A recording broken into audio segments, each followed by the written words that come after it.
Hello guys, आज मैं आपको एक्सप्लेन करने वाली हूँ। Here is my exclusive into it का पार्ट 2। तो चलिए शुरू करते हैं। जिंगजिंग के फादर उसे इंटर्न के तौर पर एक रेस्टोरेंट में वेट्रेस का काम देते हैं। फिर वहीं पर हमारा फूसियांग भी पहुंच जाता है जिंगजिंग से मिलने के लिए। जिंगजिंग कहती है कि आपको कैसे पता था कि मैं यहाँ पर मिलूंगी और आपका स्वागत है इस रेस्टोरेंट में। जिस पर फूसियांग कहता है कि आप अपने क्लोथ्स पहले ज़रा ठीक कीजिए। और जो हमारी जिंगजिंग है वो भी अपने ड्रेस को थोड़ा बढ़िया करती है, थोड़ा ठीक ठाक करती है। और तभी जो फूसियांग है वो कहता है कि मैंने सुना है कि आपकी एंगेजमेंट तय हो गई है, तो क्या आप उस इंसान को प्यार करती है जिससे आपकी एंगेजमेंट होने वाली है। तब जाकर हमारी जिंगजिंग को याद आता है कि आज लिन फैमिली उसके घर आने वाली थी एंगेजमेंट के लिए डिस्कस करने के लिए। तभी वो फूसियांग से कहती है कि सॉरी लेकिन मुझे अब ना जल्दी से जाना होगा। और फिर वो फूसियांग के सामने से ही वहां से चली जाती है। इन सब से तो फूसियांग एकदम सदमे में ही चला जाता है। तो उसका जो बॉडीगार्ड होता है वो कहता है कि मास्टर आप ठीक है, मास्टर आपके खाने के लिए कुछ मंगवाया जाए। जिस पर फूसियांग तो एकदम सदमे में ही चला गया था, उसे कुछ होश नहीं था।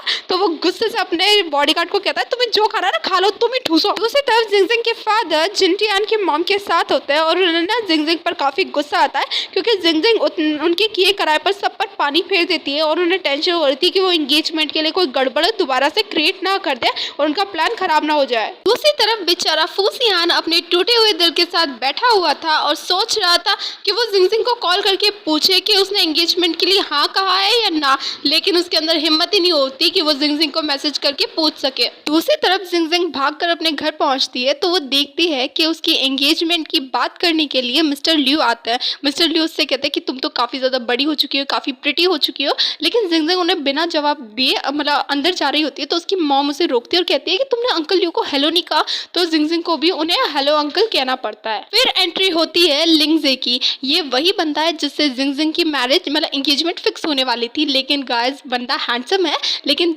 आप जानते हैं कि हर चमकने वाली चीज गोल्ड नहीं होती। उसी तरीके से हर हैंडसम दिखने वाला बंदा जेंटलमैन हो ये जरूरी नहीं।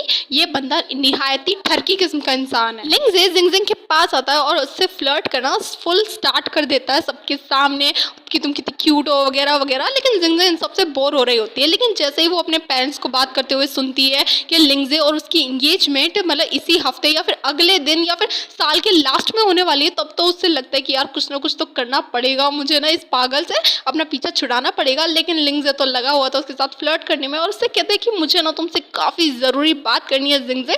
तो जिंगजिंग के जो खुराफाती दिमाग था उसमें घोड़े दौड़ना चालू हो जाता है और वो कुछ ना कुछ खुराफात सोचती है। और वो भी कहती है कि हाँ लिंगजे मुझे ना तुमसे काफी जरूरी बात करनी है, तो चलो मेरे रूम में चल के बात की जाए। जिंगजिंग के डैड भी उन दोनों से कहते हैं कि जाओ जाओ जाकर आराम से बात करो, कोई प्रॉब्लम नहीं है। तो फिर जो लिंगजे होता है वो भी कहता है कि चलो चलते हैं बात करने के लिए। फिर जो जिंगजिंग होती है वो लिंगजे को अपने रूम में लेकर आती है और उसने काफी अच्छे से बिहेव करती है कि आओ मेरे पास बैठो। और जो लिंगजे होता है वो भी उसके पास बैठ जाता है। तो वो कहते हैं कि तुम इतनी दूर क्यों बैठे हो, थोड़ा करीब आओ, थोड़ा पास आओ। तो लिंगजे एकदम खुशी से उसके पास आता है। उसे क्या पता था कि उसके जिंगजिंग के दिमाग में क्या चल रहा है। तो जिंगजिंग ना उसके साथ काफी ज्यादा रोमांटिक बिहेव करती है, उसके साथ ना रोमांस शुरू करती है। उसे फुल लाइन दे रही होती है। और जो लिंगजे होता है उसे भी कुछ समझ में नहीं आता और वो ना जिंगजिंग को किस करने के लिए अपनी सुअर जैसी शक्ल बना लेता है। तो जिंगजिंग तो उसे दूर हट रही थी कि यार कहाँ गले पड़ गया ये गधा मेरे। लेकिन तभी जो है वहां पे जिनटियान का कॉल आ जाता है। जिनटियान बार बार लिंगजे को कॉल कर रही थी और उसका जो नाम होता है वो जिंगजिंग भी देख लेती है कि यार ये कॉल क्यों कर रही है लिंगजे को। तो फिर वो कहती है कि ये कौन है जो बार बार हमें डिस्टर्ब कर रही है लिंगजे। तो लिंगजे कहता है कि नहीं नहीं कोई भी नहीं है, वो तो बस यूं ही मुझे कॉल करिए, कोई फ्रेंड वगैरह है। और उसके साथ दोबारा रोमांस स्टार्ट कर देता है। तो जो लिंगजे जिंगजिंग होती है वो रोमांस के बहाने उसे खूब एक बार जोरदार थप्पड़ मार देती है। और उस गधे को कुछ समझ में नहीं आता। वो कहता है कि तुम मुझे दोबारा हर्ट करना चाहती हो कि बेबी मुझे हिट करना चाहती हो। और हमारी जो जिंगजिंग है उसे तो यही चाहिए था कि बस एक और बार मौका मिल जाए। तो वो ना दोबारा से लिंगजे को एक और कस के थप्पड़ मार देती है और अब की बार तो बहुत तेज होता है। तो लिंगजे कहता है कि बेबी तुमने तो काफी तेज मारा है, अब की बार प्लीज थोड़ा जेंटली मारो। जिस पर जिंगजिंग कहता है कि ठीक है लेकिन अपनी आंखें तो बंद करो। और वो अपना पूरा खुन्नस निकाल देती है लिंगजे पर, इतनी जोर से मारती है। और फिर ऐसा प्रिटेंड करने लगती है कि जो लिंगजे है वो उसके साथ जबरदस्ती करने की कोशिश कर रहा है। और वो चिल्लाने लगती है कि हेल्प प्लीज मेरी कोई मदद करो। लेकिन उस गधे लिंगजे को तो तब भी कुछ समझ में नहीं आ रहा था कि उसके साथ हो क्या रहा है, जिंगजिंग कर क्या रही है। तभी वहां पर जिंगजिंग की मॉम भी पहुंच जाती है और जो जिंगजिंग है अपना ड्रामा स्टार्ट कर देती है, रोने लग जाती है। तो उसकी मॉम भी कहने लगती है कि लिंगजे तुम जिंगजिंग के साथ क्या करने की कोशिश कर रहे थे। जिस पर जो लिंगजे होता है वो सब कुछ क्लियर करने की कोशिश करता है कि ऐसा कुछ नहीं है जैसा आप लोगों ने देखा। तो उसके फादर मतलब लिंगजे के फादर भी उसी को डांटते कि तुम कर क्या रहे थे जिंगजिंग के साथ। तो लिंगजे क्लियर करता है कि देखो ऐसा कुछ भी नहीं हुआ है जैसा आप कुछ सोच रहे हो, ये सब कुछ ना मतलब जिंगजिंग की प्लानिंग है, इसने मुझे मतलब फोर्स किया, मतलब मुझे इस तरीके से इशारे किए। जिस पर जो जिंगजिंग है वो साफ साफ मना कर देती है कि मैंने ऐसा कुछ भी नहीं किया मॉम, और दोबारा अपना ड्रामा स्टार्ट कर देती है कि मॉम आपने देखा ना ये मुझे क्या क्या कह रहा है। तभी जो उसके फादर है उसे डांटते हैं, मतलब लिंगजे के फादर उसे डांटते हैं और कहते हैं कि चुपचाप से माफी मांगो। तो लिंगजे कहता है कि मैं माफी क्यों मांगू, मैंने क्या गलत किया है। से गुस्सा होकर लिंगजे वहाँ से चला जाता है अपने डैड के सामने ही, और फिर लिंगजे जाता है सीधा होटल में जिन टियान से मिलने के लिए, और उसके पीछे जिंगजिंग भी पड़ी होती है। आखिर देखा तो जाए कि ये बंदा जा कहाँ रहा है, और वो देखती है कि मतलब जो लिंगजे है वो जिन टियान से मिलने के लिए गया होता है। काफ़ी लवी डवी पॉज में होते हैं वो दोनों, और जो जिंगजिंग है वो उन दोनों की पिक्चर कलेक्ट कर लेती है एविडेंस के तौर पर, और मतलब सीधा उस होटल के बार में जाती है और वहाँ के जो बार टेंडर है उससे कहती है कि मुझे ना एक वाइन भिजवानी है किसी के रूम में, तो आप भिजवा सकते हो क्या। जिस पर बारटेंडर कहता है कि हाँ बताइए आपको कौन सी वाइन भिजवानी है। जिस पर जो जिंगजिंग है वो उन्हें समझाने की कोशिश करती है कि कोई ऐसी वाइन हो जिसे टेस्ट करने के बाद आप ना काफ़ी ज़्यादा स्ट्रॉन्ग फील करें, उसे इशारों इशारों में समझाने की कोशिश करती है। तो जो बारटेंडर है वो भी समझ जाता है कि हाँ आपको कैसी वाइन चाहिए, मैं समझ गया हूँ। और वो कहती है कि मतलब आपको ना ये सीक्रेट रखना है। जिस पर बारटेंडर भी कहता है कि ठीक है ये सीक्रेट कहीं पर भी आउट नहीं होएगा।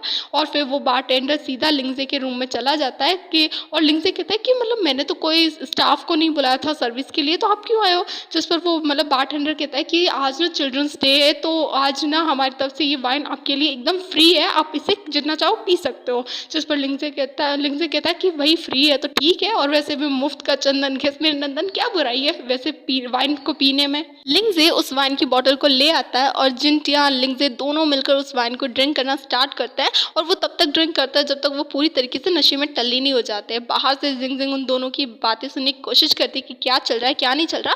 तभी वहाँ पर जो फूसियांग है वो अपने बॉडीगार्ड के साथ आ जाता है। तो फूसियांग का बॉडीगार्ड पूछता है कि मैं जिंगजिंग आप यहाँ पर इतनी लेट क्या कर रही हैं। जिस पर मतलब जिंगजिंग कहती है कि मतलब आप क्या कोइंसिडेंस है, हम दोबारा मिल गए मिस्टर फूसियांग। जिस पर फूसियांग कहता है कि कोई कोइंसिडेंस नहीं है, मैं तो आपको कब से देख रहा था, आपको ही पता नहीं था। जिस पर मतलब वो कहती है कि हाँ लेकिन आप क्या यहाँ पर रुके हुए हो क्या, मतलब। जिस पर फूसियान का बॉडीगार्ड कहता है कि नहीं नहीं, और वैसे मैंने आपको बताया कि फूसियान कितना मालदार पार्टी है, तो ये जो होटल है वो फूसियान का ही होता है। तो जिस पर मतलब जिंगजिंग कहती है कि हाँ मुझे ना इस होटल में ज़रा सा काम था, मेरा काम हो गया तो मुझे जाना चाहिए, और वो ऐसे ही वहाँ से निकलने की कोशिश करती है जिंगजिंग। तो फूसियांग उसे रोकता है और फाइनली हिम्मत करके पूछ ही लेता है कि आपने एंगेजमेंट के लिए हाँ कहा या ना कहा। फिर मतलब वो सोचता है कि यार मैंने क्या पूछ लिया, फिर उसे मतलब चिल्ड्रंस डे विश करके वहाँ से जाने के लिए कह देता है, और जिंगजिंग है वो भी भाग कर वहाँ से चली जाती है कि यार निकल लो यहाँ से।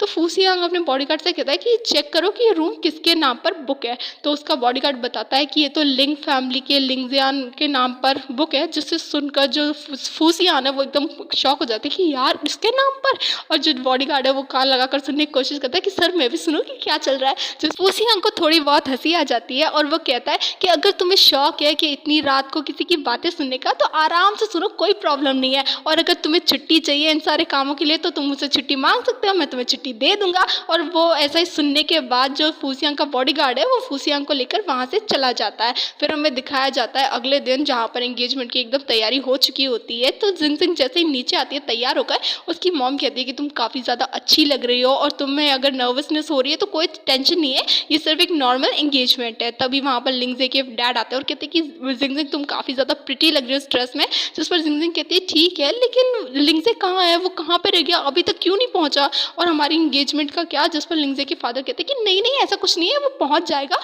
वो बस थोड़े से ट्रैफिक में मतलब फंस गया है, वो जल्दी आ जाएगा। लेकिन हमारी जो जिंगजिंग होती है उसे तो सब पता रहता है कि वो किस तरह के ट्रैफिक में फंसा है। आफ्टर ऑल उसने इतना बड़ा कांड कर दिया था लिंगजे के लिए, मतलब ताकि वो फंसा रहे। और फिर जो लिंगजे के डैड है वो लिंगजे को बार बार कॉल करने की कोशिश करते हैं कि यार ये फ़ोन क्यों नहीं उठा रहा, ये कहाँ रह गया, शादी मतलब इसे एंगेजमेंट करनी है या नहीं करनी। और दूसरी तरफ लिंगजे होता है वो मतलब होटल में एकदम नशेड़ियों की तरफ पड़ा रहता है, उसे कोई सुध-बुध नहीं होती। और यहीं पर हमारा पार्ट 2 खत्म होता है। पार्ट 3 में देखेंगे कि एंगेजमेंट हो पाती है या नहीं हो पाती, या फिर कैंसिल हो जाती है।